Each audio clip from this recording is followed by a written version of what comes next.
everyone, this is Doug C. Brown with the CEO Sales Strategies Podcast. Mr. Thomas L. Doorley III is joining us. If you've never heard of Mr. Thomas L. Doorley, I will say a couple of names, Braxton and Deloitte. He was responsible for building that division within on the consulting side, and he built that to $500 million. And we all know, that company still exists today. Super intelligent gentleman. We're going to talk about the ups and downs of what they did in building that, as well as how do you create a leader within yourself and a leader within others in order to have that leadership style, lead that company and lead that organization. So going there in one moment. Those of you who are interested in more predictable revenue growth with your sales teams or as an independent business professional, please reach out to me directly at doug@ceosalesstrategies.com. If you're struggling with issues on and around there, or if you're also interested in upgrading your follow-up and your follow-up technology, as you know, we have built something. So reach out to me at that email address. Let's go talk to Tom right now. By the way, get a pen and paper. This is a masterclass in leadership and growth, and you're not going to want to miss it. Here we go. Hey, Tom, welcome to the CEO Sales Strategies Podcast, and thanks so much for being here, sir. Happy to do this with you, Doug. I love your podcast, and so I'm happy to contribute. I'm so grateful you're here. And why don't you give people kind of the background, who you are, where you've come from, and what you're doing, and let's set the frame for this call. Sure. So I ended up picking management consulting as my career after graduating from Columbia with my MBA. I didn't intend to do that. I was a marketing major, and so I narrowed it down to going to an industrial marketing company called 3M, a consumer marketing company called Procter & Gamble. Along comes a guy from a consulting firm called Arthur D. Little, which was great at the time, doesn't exist anymore, unfortunately, and said, hey, why don't you try this? And it seemed like a reasonable thing to do. And what I liked about it was that it gave me a chance to do things that I really enjoy doing, working with clients, helping them solve problems, selling. Very important thing. You got to be able to sell what it is you can do. And so I learned how to do that, and it was great. And I stayed at Arthur D. Little till I learned what I was doing.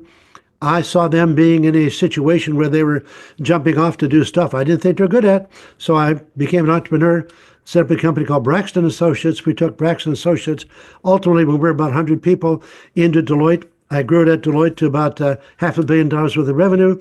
I got to a point where people at Deloitte say, when you get to 60, it's time for you to go do something else. And so I did. I set up our new firm called Sage Partners, which is a more experienced group of people than we had back at Deloitte. And it's a good one. So, all right. So if I got this correctly, you grew a company called Deloitte, which everybody knows who Deloitte is. A company, Braxton inside Deloitte. Inside Deloitte. Yeah. You grew this to $500 million. Yeah. You get to 60 years old and they go, hey, thanks for coming here. And, why don't we do this gracefully, if you will, right? Well, in fairness, there was part of the agreement everybody signs. It's called the Memorandum of Understanding. Okay. And they do that, and I think it's not a bad idea to give the young guys, young people, a chance to grow. You have to wait till the old guys get hit by a beer truck, right? Yeah. So not a bad idea. Okay. Yeah. Got it. So there's people who are listening to this from usually $1 million and up, to maybe $1 billion in their growth process. And a lot of people who are starting out as well, they listen to this podcast. Right. What are some of the recommendations you can give people? Like you've grown a company up to $500 million, and you've dealt with lots of companies and people who have done that and more. Yep. So let's say I'm somebody who wants to go, you know what, I want to grow my company and I want to do it to this level. Right. This may be an unfair question, but what would you recommend to them what would be the first, I'm here, I want to go here. What are the first recommendations that you would make for them? Well, first thing up, you're talking about a company that exists already, not a startup, one that has momentum. They have customers, revenues, and all that sort of thing. Yeah. Uh, yeah. So you need to understand kind of, is there a limit to what it is you're doing? Are you in a niche that you can do up until some point, and then you run out of gas? Or are you in an open market, or one that you have lots of opportunities to grow? But it's important early on to say, we do want to grow. And then to figure out at least we're going to grow to X level, and then figure out what we're going to do. You and I both know, right, that growth is the way you create value. Superior. I know it from my clients. I know it from my own company. I know it from the fact that I've done a lot of analysis in it. So growth creates value. So you got to say we want to grow.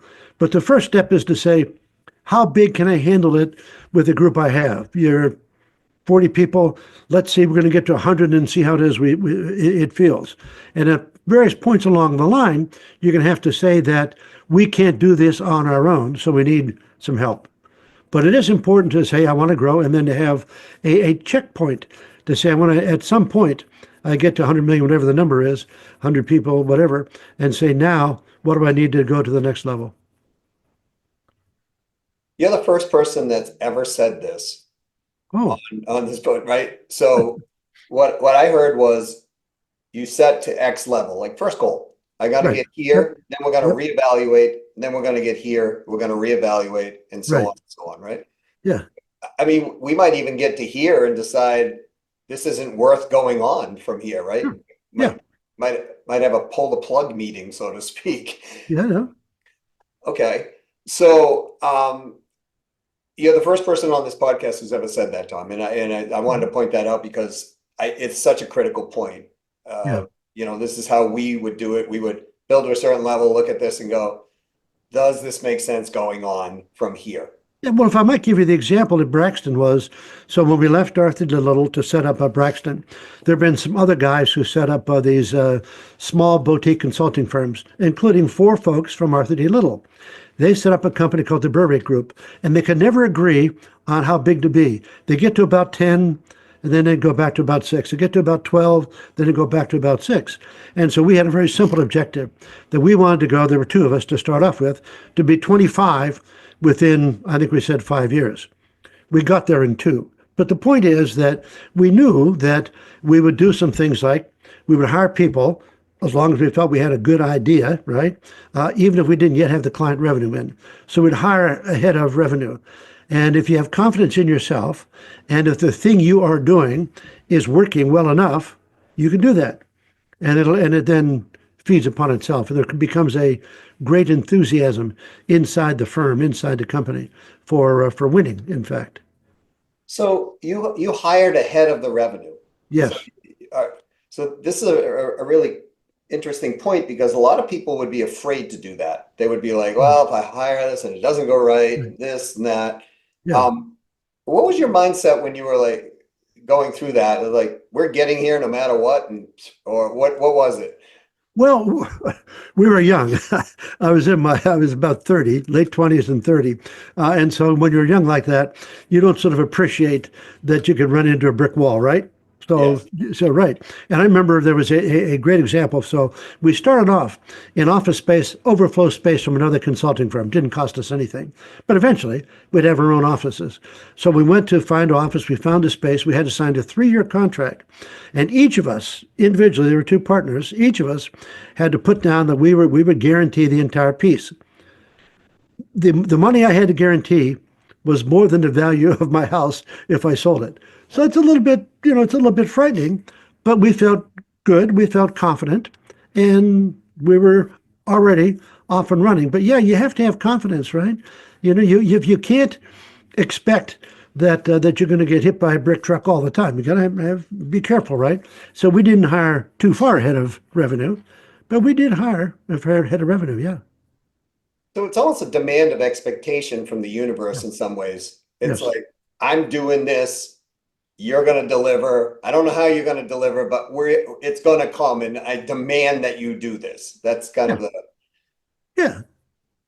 So I found that to be a success trait amongst all entrepreneurs who have built something to substantial, status, if you will, right? Yeah.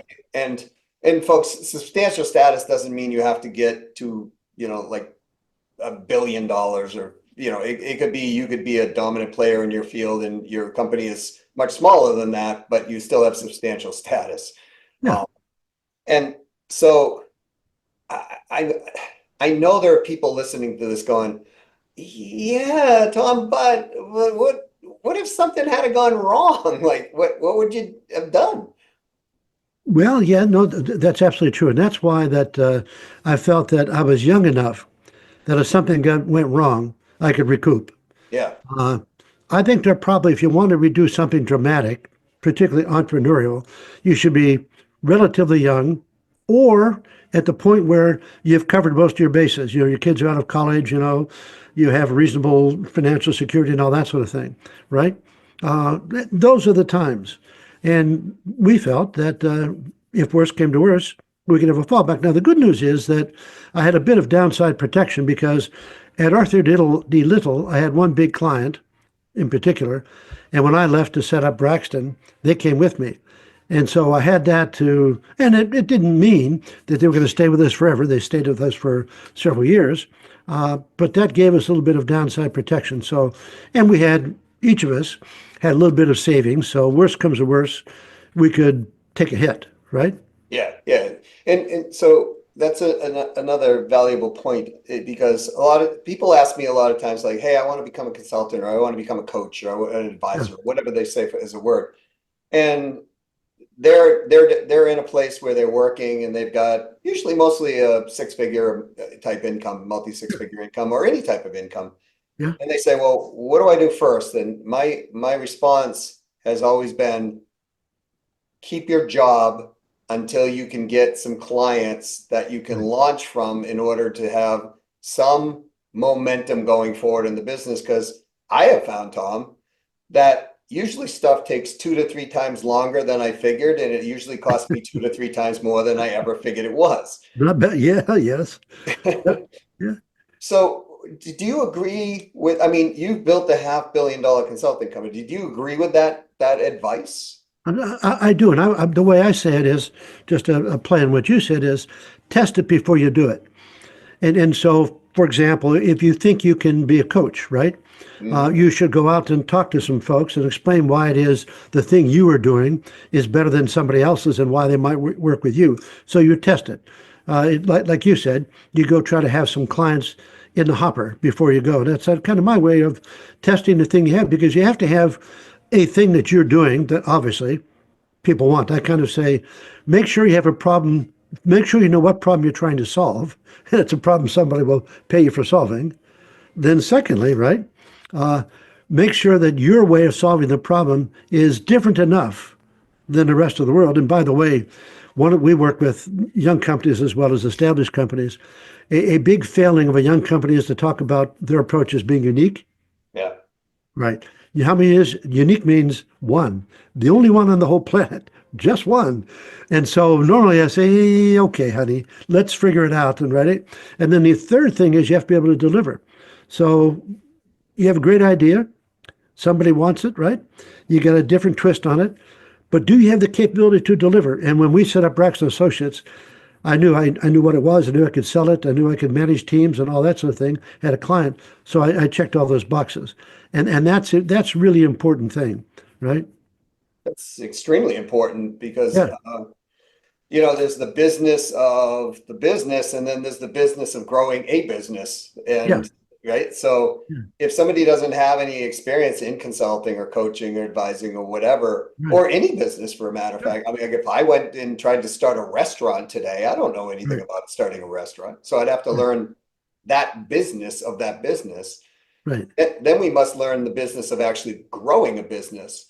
Yeah, And what I find disheartening a lot of times is people out there who are teaching, they're not identifying those two aspects. They're saying, let's grow your business, but they're not right, asking what you just brought forth, which was test this whole process to make sure it's steady ground.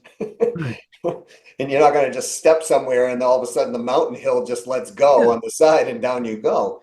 So I guess the question would be, what is the mindset? Like this requires a thought process around this that frankly, I find few have, Yeah. you being one of them, and others who do not. So when we're approaching this, it's very logical what you said, but how do we address the fear or the living too far in the future, what happens if, or whatever is going on in people's heads so that they can actually go through that process that you're talking about?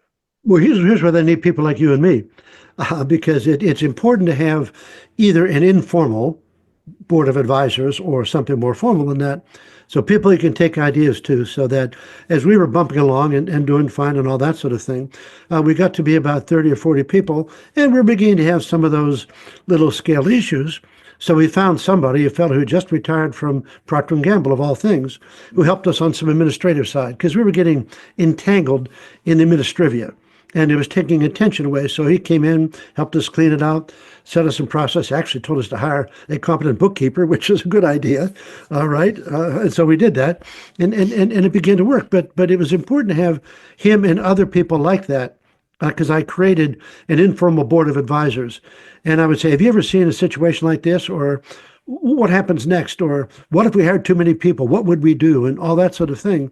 And if you have somebody who's been there, done that, they can really take a lot of pressure off you to say, well, no, don't worry about that, right? Or to say, wait a minute, this is a serious issue. You better give all your attention to solving this particular problem. So what I'm hearing is we've got to build a team, and preferably of people who are even better than who we are or what we are. A very good point, by the way. And do we have to give up parts of the company, or do we just have to give up parts of responsibilities, or a little of both, or in other words, I hear people all the time, even if, let's say they're doing 50 million today and they want to bring somebody in to relieve a challenge which is in the company, which they frankly can't do by themselves. They just, right? And then that person's coming and saying, well, hey, look, I'd like this amount of money, or I would like this amount of money, but I want some back end in the company, if I'm going to be here long term or whatever. And I see a lot of times owner mentality is like, nope, I'm keeping 100%, and that's the way it's supposed to be, right? No, right. That's a mistake. Yeah. Is there a rule of thumb, Tom, that where people should be like, okay, I'm willing to give up X% of my company in order to make it grow and scale? Or is there no, or is it just kind of circumstantial or situational? What you should do when you're thinking about, I don't like the word giving it up, but sort of a sharing ownership with somebody else, right? Right. You should be able to say that if this person comes in, here's what the business could look like, and therefore it's worth that amount, and I'm willing to share that amount with the person. So you want to try to do some sort of a little projection. If you can't say that the thing is going to be worth more, greater value, then why do you hire the person? Go get somebody who you can pay some number of dollars per hour, right? Right. If you need a CFO, go get one of these interim CFOs or whatever, and don't share. But I'd much rather have a smaller share of a larger thing than try to protect everything, because boy, that is just hard. And there's another thing. So you said you want to hire people who are as good or better than you are, and that's critical. If you're not willing to share ownership, then you're not willing to do what you just said, and you're challenged by people. So, boy, a kiss of death is the inability to bring in people you think could actually challenge you, who can do something better than you. That's an absolute kiss of death, and that could be an ownership problem. And if it is, man, you aren't going to be very successful. So that's interesting. The kiss of death, not being able to, let's say, I'm here, I want to bring people in like you, Tom, who's been there, done it, right? And be able to just be okay with not being the smartest guy or gal in the room anymore in whatever discipline. Yeah. And being able to take that feedback and grow from that. Yeah. That is the kiss of death if they don't do something like this. Yes. Yeah, because you're going to miss an opportunity. You're going to be doing something that no longer works, and you won't be able to change in time because your perspective is in one particular area. Yeah. So it's self-limiting our growth. really, Yes. when it comes down to. So Yeah. I want to say this because I've done this in the gym one time, right?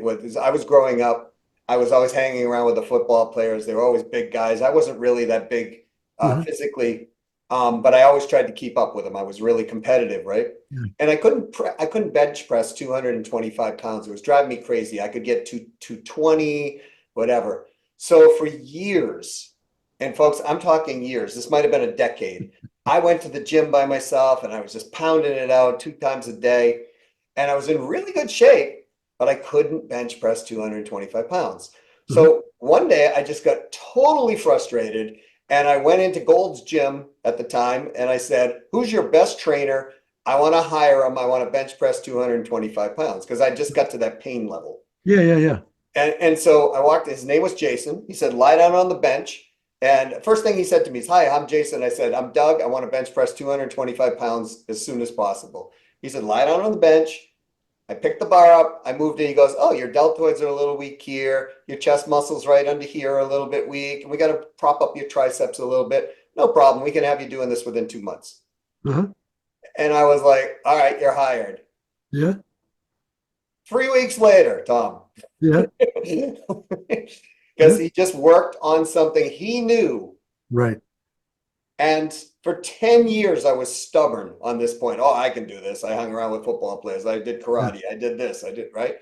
Yeah. And so the reason I'm bringing this up is I think it's analogous. And if we take that same concept and we put it in the business, if we're constantly slamming our head against the ground or the wall, but we're like, someday I'll break this wall down or whatever. Right. But they can bring a guy like Tom Doorley through the door, and Tom goes, "Why are you running in your head into this wall? If Right. any wall, run it into this one." That's right. And, Yeah. and then all of a sudden break right through. Yeah. That's what I'm hearing you say, is get people who been there, done there, skilled, and don't worry about what the outcome is going to be so much, as far as, like you said, not giving up, but investing in. Yes. Exactly right. Yeah. And it's a good example because without Jason, right, Yep. you never would have done it No. because there were some limitations Yeah. and he exposed the limitations, treated limitations, and it went well. And so that's why it's good to have people who have different perspectives. So there's the concept of diversity, right? And I like to think of diversity as diversity of experience, diversity of ideas, and you want people who think a little differently than you do, because that's the way in which you can avoid problems and find opportunities both. Yeah, I suppose, to quote an old mentor, if you have everyone agreeing, then you probably don't have a need for partners, right? It's Right. Yeah. so Right. so um but when we're working with people, or we're talking to people like this, Yes. does it go back to the origination of what is the truthful goal of the entrepreneur? I mean, maybe they want to grow, but it's a desire more than a commitment in a lot of cases. So they want to grow, but they don't want to give it up. And that limits that, like you said, it's kiss of death right there, right? Yeah. Yeah. And like you said, not give it up, but invest in. Yeah. So is it critical for them to know where they want to go and they're committed to it? Or is it something like, as you said, we'll get to X and then we'll figure out what that next step is? Yeah. Or do both of those apply? Yeah, but both could apply, but I like the idea of sort of setting some benchmarks. Let's take stock of where we are at some point. And it's a way of saying, are we doing all the right things, enough the right things, whatever? Do we have enough capital? Do we have enough good people? All that sort of thing. And that's really important. You can't sort of say, I want to be a unicorn. And then you do things. You have to be really careful, though. I mean, obviously, I mean, it's ridiculous to say that. Of course you do. But we once had a client who the there were two or three partners in a software business and a young company. And the fellow who was the CEO didn't know anything about the software, but he was a pitch man. And man, he could go get money, and it was just incredible. And in order to get money, he had to promise things that the company actually couldn't deliver. And because he got money at this valuation, and then this valuation, and this valuation, right? The company kept chasing its tail, and they eventually failed because they couldn't live up to the valuation. So you have to be careful about that. That you're not setting. You want to set objectives that push you, right? But particularly when it comes to raising capital, say, you want to be very careful about what you promise to do for that particular valuation. And you can't be chasing the valuation. Chasing the valuation, you do stupid things because, oh my God, we said we were going to be whatever, so we're going to find some way to do it. And you suboptimize, you make compromises. Is that pushed by the investors or is that pushed by the entrepreneur normally? Like making that Nor, mistake?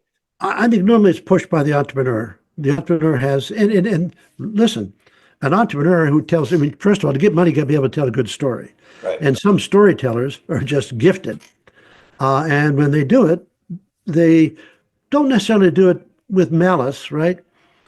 But perhaps overconfidence, right? Ah, so they're a legend in their own mind, as Clint Eastwood used to say, and they're just walking that talk. Yeah, right. That's right. Yeah, yeah. Interesting. So Tom, as a company grows, like let's say I was a startup, I went to 1 million, I went to 5, I went to 10, I went to 50, and now I'm continuing to grow. I'm over 100 million. Yeah. But or I'm not even there yet. As we grow, how important is it to grow that C-suite or the leadership of the company and drive a leadership style through the whole organization and have that leadership style kind of lead that organization through? I know it sounds like a routine question, but No, no, no. Yeah, yeah. No, but it's important. You want to invest and create leaders, not among yourself. And so I'm often asked the question, are leaders made or born? mm, Well, the answer is sometimes people are so shy, whatever, that they can't get out. They're not going to be a leader. So outside of that, right, some basic case, there's a lot of made as well as born. And to be a good leader really takes work. You have to practice it. And then you have to teach what you've learned to the other people in your organization, as opposed to assuming that they're going to get it by osmosis. You talk about why we did something this way. And then you also give them tasks and get out of the way and let them do the task. Death to creating a good leader is micromanaging. If you think, obviously, at some point they make a mistake or it's going to cause you a big problem, you have to jump in, but you have to be able to give them space to grow and space to make a few mistakes in order to earn their own leadership capabilities. how does one do that with the mistake side of it? Because I mean, it seems logical. Hey, look, everybody's got to grow a little bit. We're going to make Right. mistakes, but as an owner of a company, we don't really want mistakes to happen because they cost us money, time, energy, Yeah. or whatever. So how do you make room for that? Well, first of all, you have to understand that everything breaks. So no matter what, there's going to be a problem. Something's not going to work. Your financial controls aren't going to work. Your sales strategies not going to work. The people you are hiring, your hiring methodology is not going to work. So you have to be able to accept that and say, okay, when it doesn't work, we're going to recognize it and fix it, as opposed to assuming this is going to go on forever because we're so damn good that we've solved the problem. So if you have a mind, there's a couple of mindsets you need. One is the growth mindset, which we talked about. The second thing is this mindset that says everything breaks. And when it breaks, we can't be afraid to jump in and try to fix it. That is very difficult, by the way, in some organizations, Yes. right? And if it is really, really compromises your ability to be successful.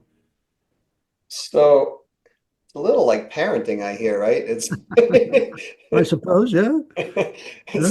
it's kind of a parallel.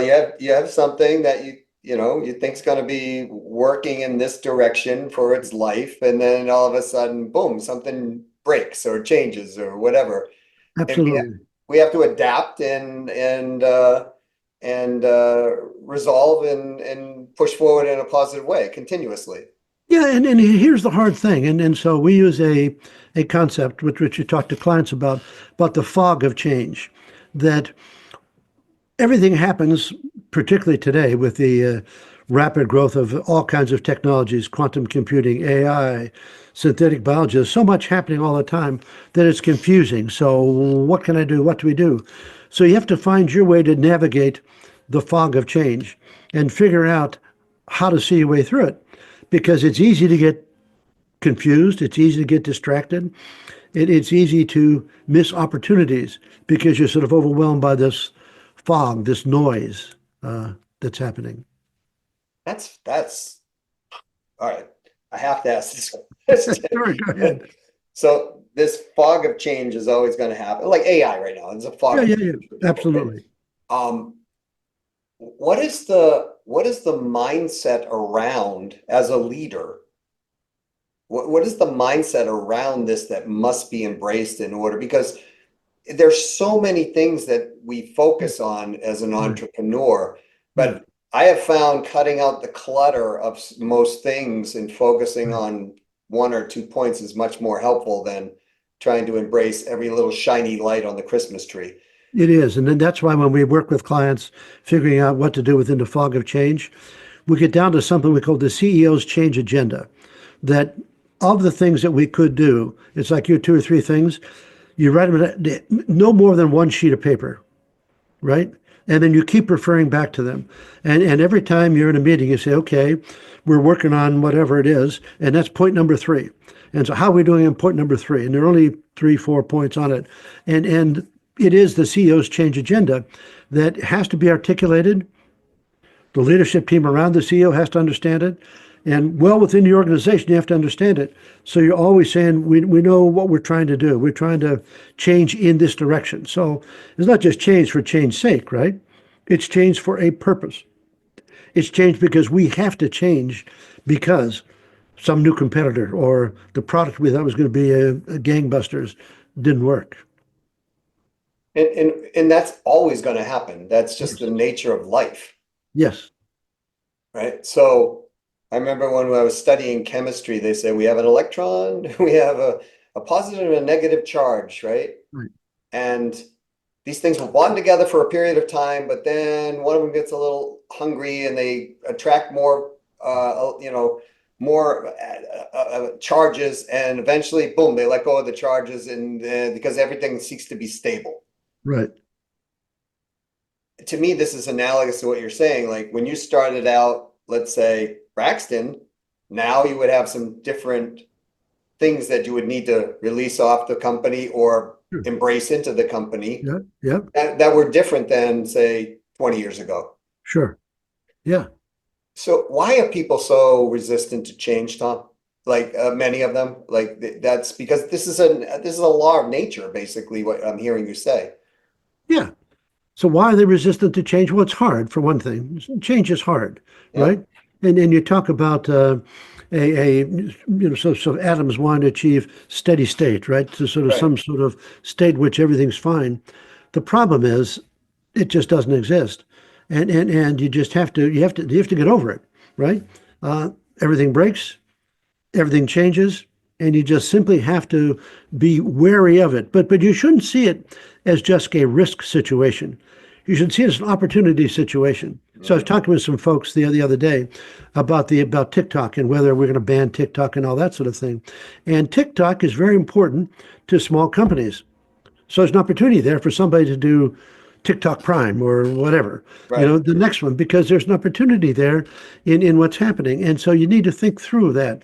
And today it becomes very important with the pain and noise of social media that little things which used to sort of not get on the radar screen become important. Yeah.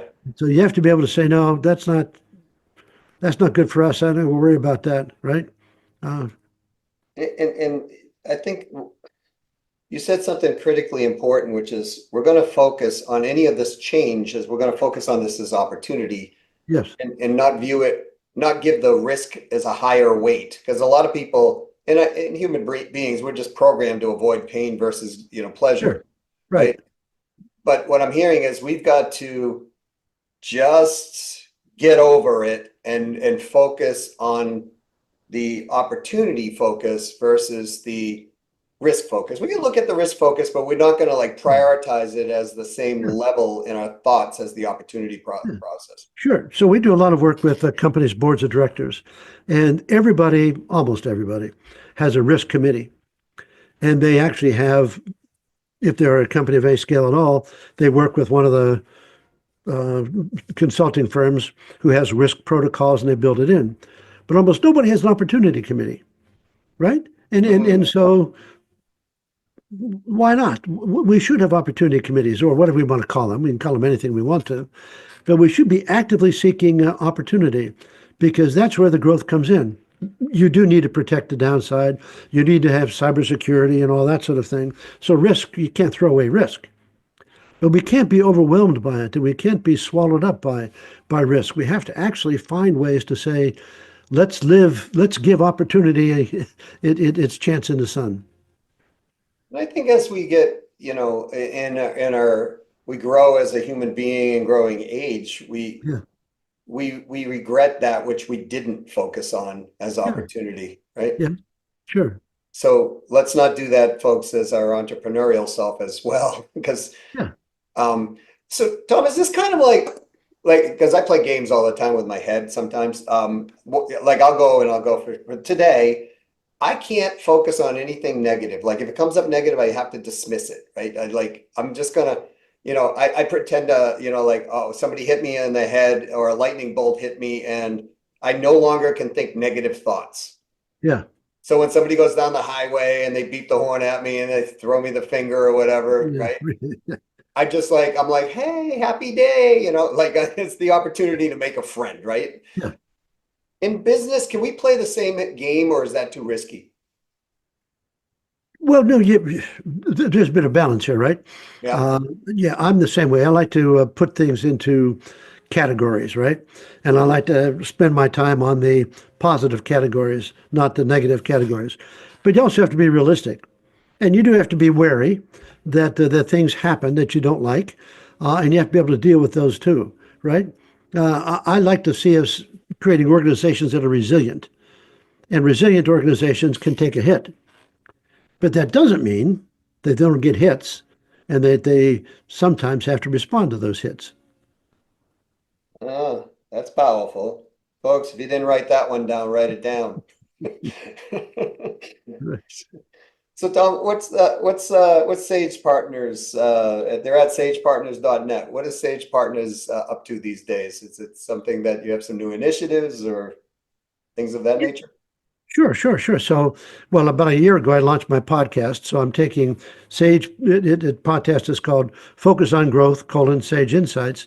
And it's a way to do two things. One is obviously to build our brand awareness, generate some revenue. But at this stage of my career, and I've got a couple of years, as we talked about the other day on you, Doug, Yep. there's some things I want to say to the world, and I want to be able to give back to the world. So part of it is playing it forward, and that's really important because many of them are in my station in life, older as opposed to younger, right? Yep. But in terms of our basic philosophy, we have this little tagline: experience, growth, value. We use our experience to focus on growth to create value. And that's really key to who it is we are. And as I say, with young companies, the issue tends to be how you, as you scale, build enough structure so that you can continue to exist and grow without becoming so bureaucratic that it slows everything down. If you're an established company, often the question is, how do you reignite growth? Because it's easier to get so bureaucratic, so risk adverse, and all that sort of thing that you don't really go for opportunities. So, how do you reignite growth? Yeah. Brilliant. Tom, if people want to know more about you, more about Sage Partners, where should they go? How do they get a hold of you, or how do they find out more information? Well, the website is sagepartners.net, Mhm. and you can reach me, and I'm happy to give you my actual address, email address. It's T Doorley, TDOORLEY, at sagepartners.net. And I'm pretty good at responding to requests. I've learned that clients have a high priority in the in the ecosystem here, right? So if somebody says, "Listen, I want to have that meeting with you, but this client's calling," I said, "Take the client call, and I'll see you later," right? So clients, new clients, they get our attention. Well, I want to thank you for being on the CEO Sales Strategies podcast, bringing your A+ game and imparting some amazing wisdom bombs on people because I can imagine there are people who are pulled over to the side of the road or they're just sitting there in the library right now, like scratching their whisker chin, Yeah, hairs. And those are men only, ladies. So, for the ladies there. they're doing something else, tapping a pencil, whatever. I get myself into trouble sometimes because I have three beautiful ladies in my house that Yeah. I'm related to, and they're constantly saying, "You didn't bring this up." So, anyways, I'm covering myself on this one, Tom. Yes, you So, did.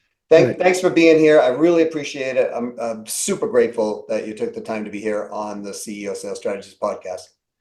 Happy to do so, Doug. I appreciate you inviting me, and I enjoyed the conversation. All right. So there is so much to unpack here. You know, let's focus on opportunities. Let's not avoid risk. Let's look at it, be intelligent, but let's not let risk run our life, right? As a leader, that is so important for one to do because frankly, the people that are going to be in your organization or the ones that might want to follow you, if they don't see you, you know, as the leader doing this, well, if you're doing that, they're going to generally focus on what you do. As they focus on what you do, they're also going to make decisions based on what you're doing or frankly not doing, right? So where your focus goes, that attention is going to flow not just for you, but for your organization in general. And that's what part of being a leader is. I love the fact that he had said, you know, the fog of change, because as we grow our companies, there will be fogs of change. There will be personal fogs of change, you know. Unfortunately, I just talked with somebody who had a friend pass away, right? A spouse, someone who had a health issue. And, you know, different things happen on the personal side. On the business side, hey, you know what? Tariffs change, regulatory things change. Where you are today, you know, you might be, as the old song that life's goes, you know, by Frank Sinatra. You're up, you know, or you're down in April and you're up in May, right? Sometimes you're down in June again. We've got to be able to roll with those changes, and that's what Tom was so eloquently delivering through. And, you know, taking a business from point A to point B, not trying to get it from point A to point, you know, Z, right? You take it to one stage, one step, reevaluate, decide what you do from there. That is the safe way of doing it, and it is the intelligent way of doing it. There's so much in here. I would recommend you listen to this numerous times and extract out all the nuggets, write them down, and remember, you've got to be resilient in what's going on. And if you're not resilient as an entrepreneur, well, it's just going to beat you down. And frankly, you know, we've all, I suggest, at one time or another, have been in a position like that. It's not fun. So again, focusing on everything that happens as an opportunity, expect that fog of change to happen, and have your CEO change agenda. Super wise advice from a guy who's been there, done it, and can teach it. All right, speaking of teaching, if you are interested in predictably growing your revenue, you want to grow it this year, and you're not sure how, or you think you know how, or if you have any skill sets going on around that needs to be adjusted or optimized, whether it's processes or skill sets, you know, reach out to me directly at doug@ceosalesstrategies.com. See if we can help you, or maybe we have a training that would be helpful to you, or maybe advisory or, you know, coaching or consulting services. Reach out to me directly, doug@ceosalesstrategies.com. And as always, I close by saying, go out and sell something. Really, make somebody happy today, right? That's your job in sales. Going out, solving problems, helping people get opportunities that they were looking for, helping people resolve a goal. And as Tom said, you know, you've got to create value, right? So you create value around that value perception of the business return on investment or the personal return on investment, or both that they seek. When you do that, you do not have to drop down in your pricing. The more you increase value, the easier it is on gaining higher level pricing for your offers. Right? So try not to discount, because you got to sell a bunch of stuff to make up for the discount that you created. So don't do that if at all possible. Until next time, this is Doug C. Brown saying, If you like this podcast, please give it a 5-star review. I'd be forever grateful if you just take a few minutes and do it. Again, if you need any conversation or assistance, reach out to us directly at my email address at doug@ceosalesstrategies.com. Check out Tom's website, check out his LinkedIn. Again, it's Thomas L. Doorley III, and really make this masterclass work for you. Thanks again for being here. To your success.